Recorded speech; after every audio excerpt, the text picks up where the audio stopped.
Bien,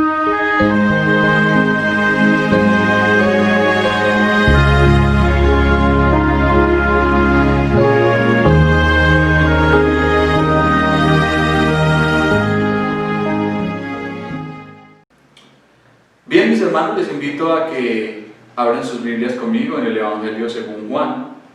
Para esta ocasión nos encontramos en el capítulo 16, versículo 31.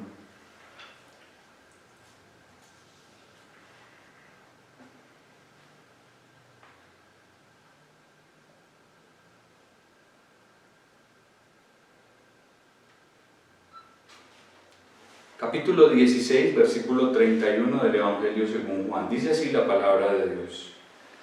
Jesús les respondió: ¿ahora creéis?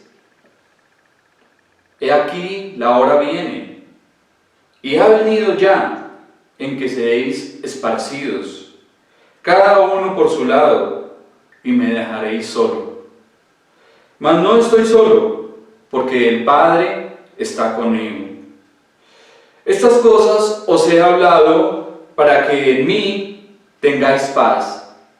En el mundo tendréis aflicción, pero confiad, yo he vencido al mundo. Amén.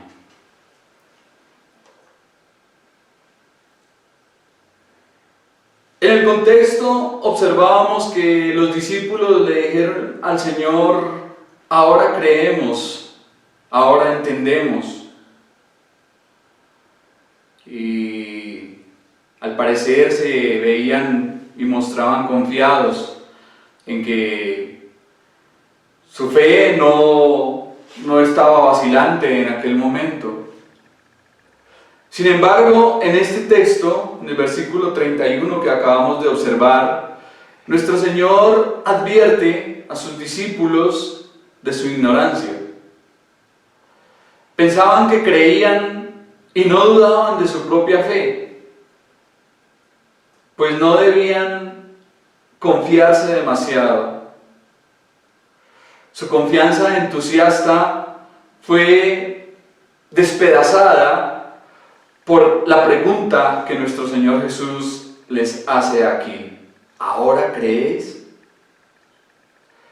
Pronto verían arraigada la incredulidad en ellos y se darían cuenta cuán equivocados estaban. El adverbio de tiempo con el que nuestro Señor les habla ahora es distinto y marca un contraste con el ahora que ellos pronuncian. Y no es que el Señor estuviese poniendo en tela de juicio la creencia de ellos, pues había muchas evidencias de que sí habían creído, aunque se trataba de una creencia deficiente e inmadura, que no soportaría las duras pruebas que estaban a punto de enfrentar. Es preciso ser advertidos como creyentes del peligro de confiar en nosotros mismos. A veces creemos que estamos demasiado firmes, creemos que estamos demasiado bien, y es ahí cuando debemos de ser cuidadosos, porque cuando creemos o confiamos en estar firmes, es cuando puede llegar la peor de las caídas. Por eso dice la palabra, como lo observábamos con anterioridad: el que crea estar firme, mire que no caiga.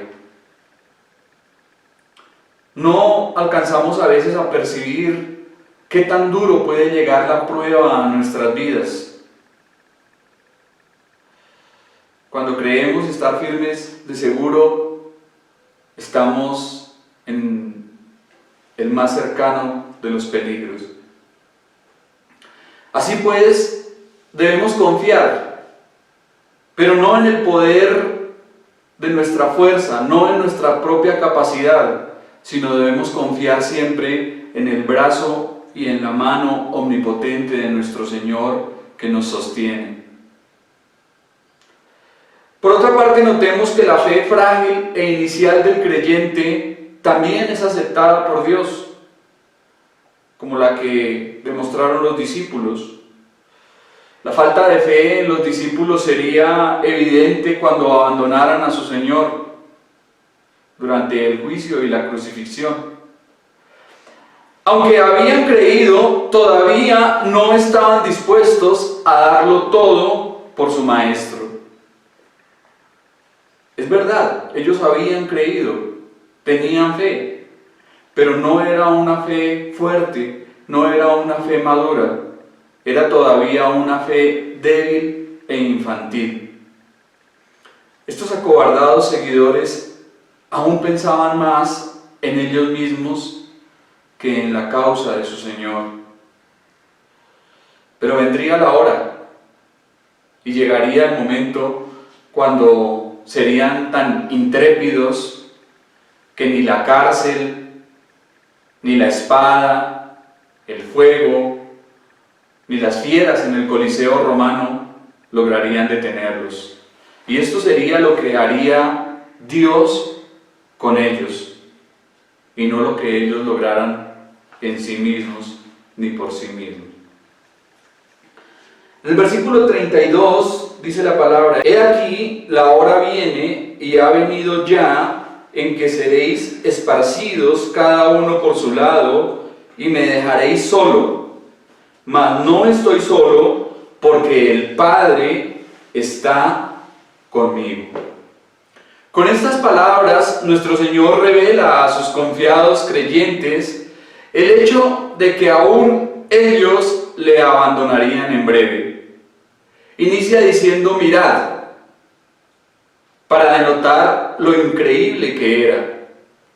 La hora viene, y ha venido ya ha llegado, y va a suceder esta misma noche, antes de que salga el sol. Seréis esparcidos como ovejas cuando huyen del lobo, cada uno en dirección opuesta, cada uno en dirección distinta, cada quien por su lado sin excepción. Cada uno de ellos volvería a sus propias cosas, a sus asuntos, posesiones, amigos, hogares y tareas. Sabemos por los demás evangelios que muchos de ellos regresaron a continuar con sus labores de pesca en el mar de Galilea. Y pronto se vería la deficiencia de su fe en su abandono a su Señor. Le dejarían solo. De hecho, permitirían que fuese arrestado, y ninguno de ellos permanecería a su lado. Si hubo hombres a quienes se les advirtió de su inminente caída, fueron los discípulos.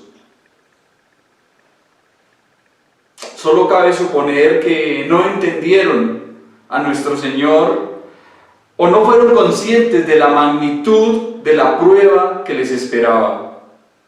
En contraste con el abandono por parte de ellos, Jesús dice: mas no estoy solo, no estoy abandonado. Aunque lamentaba la deserción de cada uno de sus seguidores, el Señor continuaba con la plena conciencia de que había alguien que jamás le abandonaría ni le dejaría. Se trataba de su Padre. Quedó sin la compañía humana, pero no sin el compañerismo divino. Había uno que nunca le dejaría, permaneciendo fiel y sustentándole. Es como si Jesús dijese: aunque todos ustedes me abandonen, mi Padre siempre está conmigo. Indudablemente el propósito de esta frase sería el de mostrar a ellos a quién deben mirar cuando experimentaran sus propias aflicciones en el futuro. Deberían mirar al Dios Padre que estaría con ellos y que nunca les daría la espalda. No olviden jamás que Dios Padre siempre estará cerca de ustedes en los momentos más difíciles. Cuando todo el mundo les abandone, cuando todos les den la espalda, hay alguien que permanece fiel con cada uno de ustedes, y ese es mi Padre Celestial, dice el Señor. Como creyentes tenemos una gran fuente de consuelo: sentir la presencia de Dios en todo momento, confiando en que nuestro Señor no nos deja ni nos abandona. Una de sus últimas promesas antes de ascender a la gloria, recordemos que fue: he aquí, yo estoy con vosotros todos los días hasta el fin del mundo. Se dice que estas palabras trajeron un gran aliento a la vida de un hombre llamado Juan Hus, y que sintió por ellas un particular consuelo antes de morir y antes de ir a la hoguera y ser quemado. En medio de su encarcelamiento solitario, este hombre sintió gran consuelo y fortaleza y alivio en estas palabras de nuestro Señor. Qué bueno que nosotros también, en los momentos difíciles que atravesamos en cada una de nuestras vidas, recordemos que hay alguien que no nos abandona, que hay alguien que está con nosotros y que nunca nos deja: Dios y nuestro Señor Jesucristo.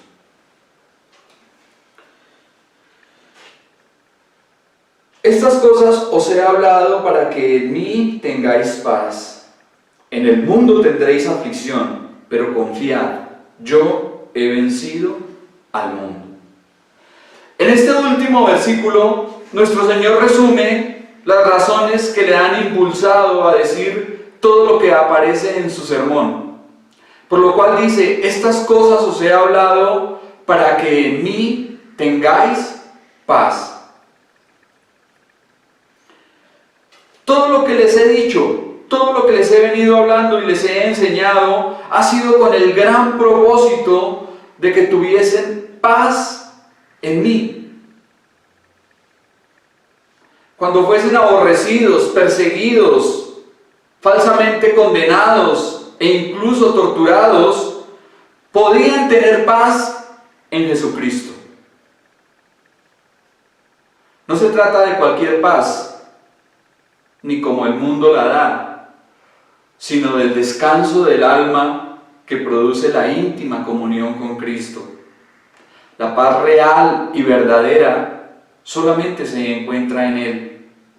Notemos la cláusula que el Señor utiliza: ¿para qué en mí? En mí.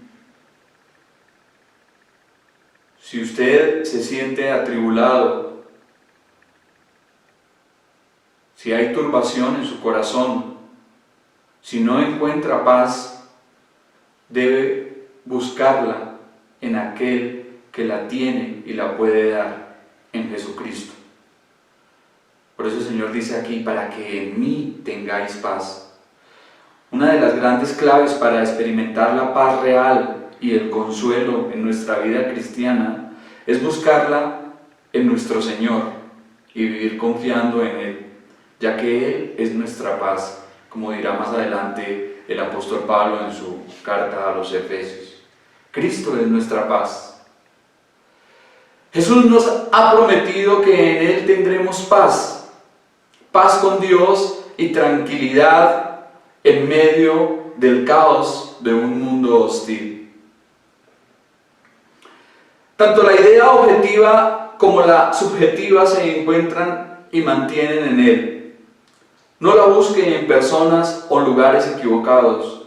No busque la paz en cosas que no se la pueden dar, ni tampoco en las personas equivocadas. La paz real y verdadera que viene de Dios solamente se halla en Jesucristo. Luego dice el Señor: en el mundo tendréis aflicción. Esa palabra da la idea de una presión aplastante. Vivimos en un mundo pecaminoso, un mundo que se opone intensamente a los que no son de este mundo, sino que han sido sacados del mundo, llamados fuera, a los escogidos de entre él. Con anterioridad ya hemos visto que el mundo ama a lo suyo, el mundo ama a los mundanos, pero de seguro a los creyentes y a los verdaderos hijos de Dios los aborrecerá, como nuestro Señor lo ha dicho. Aquí con toda franqueza nuestro Señor le dice a los 11 que no deben sorprenderse ante las dificultades y persecución que hallarán en el mundo, porque iban a ser afligidos y atribulados. De modo que aquella paz prometida estaba lejos de ser una paz tranquila. No se trataba de una calma, no se trataba de una paz, que todo iba a salir bien y que todas las cosas iban a ir de maravilla, no. Se trataba de una paz que encontrarían en Jesucristo en medio de la aflicción y de la tribulación que el mundo les causaría. El camino al cielo no es un lecho de rosas, es todo lo contrario. Y hacemos bien en decirlo, porque a muchas personas que empiezan a vivir la vida de la fe, les prometen que su cristiandad será todo de maravilla, que no tendrán ningún problema ni ninguna dificultad, pero eso es un falso evangelio.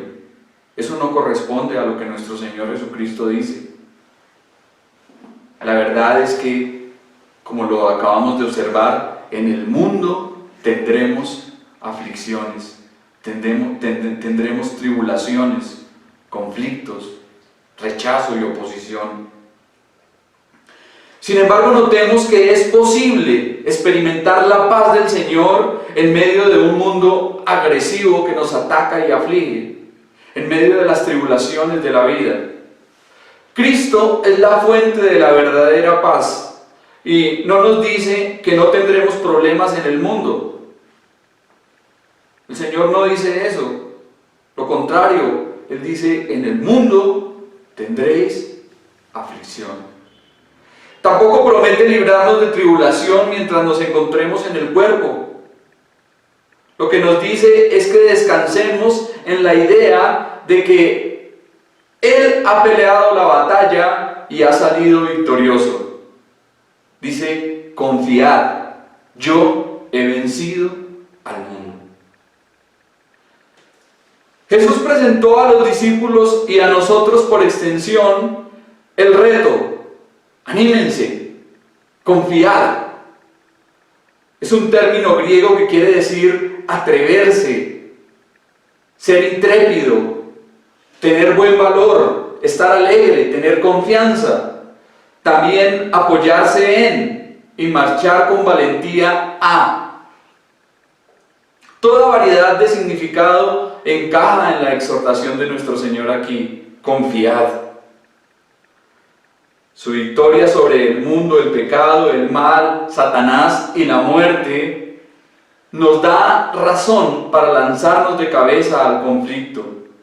No tenemos nada que temer, ni tenemos nada que perder, porque aunque muramos, viviremos. El Señor ha conquistado la muerte y ha traído la vida eterna a cada uno de nosotros. Entonces no tenemos nada que temer, debemos estar confiados en Él. Confiad. El mundo es un enemigo vencido por nuestro victorioso Señor. Estamos en el vencedor. En Cristo somos más que vencedores. Hemos ganado lejos. Él nos ha dado la victoria. Yo he vencido al mundo, dice aquí el Señor. La conclusión de nuestro Salvador sigue todo el mismo hilo argumental de todo su sermón. No se turbe vuestro corazón, confiad. Confiemos en estas palabras y sírvanos de ánimo, Quizás las pruebas y la persecución nos aplasten en ocasiones, pero convirtámosla en vehículo para aproximación a Cristo. Aunque los dolores, pérdidas, desengaños y cruces de nuestra vida nos induzcan al desánimo, confiemos en aquel que ha vencido al mundo. Presentémonos valerosamente ante el trono de la gracia en tiempos de adversidad para recibir misericordia y gracia que nos sirvan de ayuda. Digamos a nuestras almas con frecuencia: ¿por qué temes, oh alma mía? ¿Y por qué te turbas dentro de mí? Espera en Dios, porque aún he de alabarle. Bien, sin más preámbulo, terminamos este hermoso capítulo 16 y nos adentramos en el 17. Y antes de ir al texto, quisiera hacer una introducción, porque este es un hermoso capítulo. Este es un capítulo sin igual y maravilloso, en donde seguramente el Señor nos hablará bastante y aprenderemos demasiado. Entonces, por eso, antes de ir al texto de este capítulo 17, quiero hacer una introducción. Algunos consideran este capítulo como el pasaje más solemne, maravilloso, profundo y elevado de este Evangelio. ¿Y por qué no? Del Nuevo Testamento. Acertadamente lo han llamado el lugar santísimo en el Evangelio según Juan. Es un capítulo en que vemos a nuestro Señor Jesucristo elevar una larga oración a Dios el Padre en un acto de intercesión comúnmente conocido como la oración sacerdotal del Hijo de Dios. El capítulo que ahora comenzamos es extraordinario, único e incomparable, por lo cual no está de más hacer algunos comentarios preliminares. Esta fue una oración después de un sermón, una oración familiar, una oración de despedida, una oración antes de un sacrificio, una oración que ejemplifica la intercesión de Cristo y su íntima comunión con su Padre. Tenemos aquí la oración más larga de nuestro Señor registrada para nuestra instrucción. Aunque Él oraba con frecuencia, esta es la única oración que se documenta. Se registran varios de sus sermones, conversaciones e incluso parábolas, pero solo aparece esta oración. Tenemos aquí la oración de alguien que habló como jamás hombre alguno había hablado. La oración del Dios hecho hombre, del Dios hecho carne y de alguien cuyo oficio es interceder por su pueblo. Presenciamos la oración del Señor Jesús en una ocasión especialmente señalada, justo después de la cena y de un extraordinario sermón como el que hemos observado a lo largo del capítulo 16. Justo antes de la traición y la crucifixión, justo antes que sus discípulos le abandonaran y huyeran, y justo al final de su ministerio terrenal. Si nos ponemos en contexto con todos estos acontecimientos, veremos que fue un momento maravilloso, un momento culminante en el que nuestro Señor Jesucristo inicia esta oración. Estamos frente a una oración repleta de expresiones particularmente profundas e insondables, por lo cual Lutero afirma: A pesar de que esta oración parezca clara y sencilla, en realidad es tan profunda y rica que es imposible llegar hasta el fondo de ella. Cristo nos da a conocer la oración que hace por nosotros. Al ser un maestro tan grande, no solo edifica a sus discípulos por medio de sus sermones, sino a través de lo que pide al Padre en oración por ellos. ¿Cómo debió haber calado hondo en los corazones de los discípulos después de haber escuchado al Señor decir: estas cosas os he hablado para que en mí tengáis paz? En el mundo tendréis aflicción, pero confiad, yo he vencido al mundo.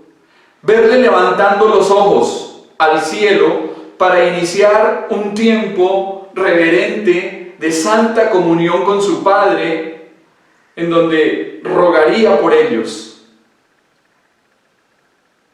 Esta es la oración de alguien que amaba a sus seguidores y se preocupaba sincera y suficientemente por ellos. Recordemos que por ahí habíamos observado un versículo que nos decía que los amó hasta el final. Como para poder pedir protección divina por cada uno de ellos, y que la protección de Dios les guardase. Con gran pasión, primero ora por sí mismo, y esto el Señor lo hace de esta forma. Primero ora por sí mismo y por el éxito de su misión, luego por la protección de sus discípulos mientras ellos cumplían la tarea, y finalmente por las generaciones de creyentes que les seguirían como resultado de sus ministerios. Es decir, que en esta oración nuestro Señor Jesucristo nos incluye a cada uno de nosotros. En esta oración que nuestro Señor va a hacer, lo incluye a usted y a mí como creyentes. Calvino dice: la doctrina carece de poder a menos que se le otorgue eficacia desde lo alto. Cristo ofrece un ejemplo a los maestros para que no solo se dediquen a sembrar la palabra, sino que también la acompañen de oraciones y ruegos, tal como lo hizo nuestro Señor. Después de un maravilloso sermón, en donde da instrucciones específicas a los suyos, ahora sella ese momento tan importante con su oración. Qué bueno es que los maestros y predicadores hoy en día tengan tiempo en donde sellen sus mensajes también, como nuestro Señor lo ha hecho, con oración, con intercesión, con clamor al cielo. Aquí nuestro Señor ruega a Dios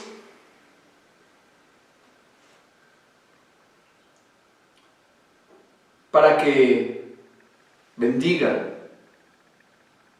y para que guarde a los suyos. Hace poco leí una frase que me impactó, pues decía: si pudiera escuchar a Cristo orando por mí en la habitación de al lado, no temería ni a 1.000.000 de enemigos. Pues aquí le escucharemos clamando por nosotros.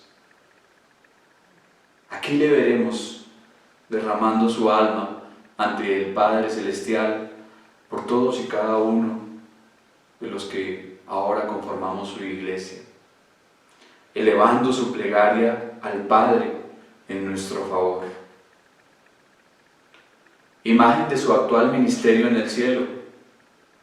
Nuestro Señor, en este momento específico, aquí al terminar su ministerio terrenal, ora por sus discípulos, pero en el momento en que asciende a la gloria, está allí pidiendo por cada uno de nosotros, está desempeñando su oficio sacerdotal, rogando por usted y por mí, está orando por su pueblo. Marcus Rainsford lo expresa bien de la siguiente forma: toda la oración es una hermosa intercesión de nuestro bendito Señor a la diestra de Dios. No hay una sola palabra contra su pueblo, ni una referencia a sus fracasos o faltas. Para nada lo encontraremos en esta oración. No, Él habla de ellos solo como eran en el propósito del Padre.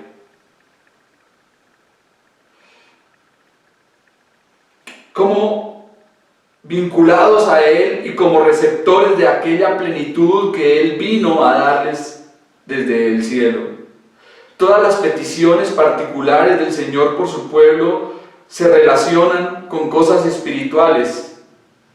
Vemos que el Señor no pide riquezas para ellos, no pide honores, no pide influencia mundana ni grandes puestos, pero sí ora fervientemente para que sean guardados del mal,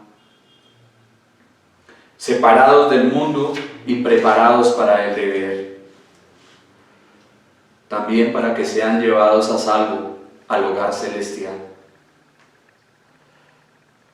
Y es que la verdadera prosperidad, la del alma, es la mejor de las prosperidades y el índice de la verdadera prosperidad.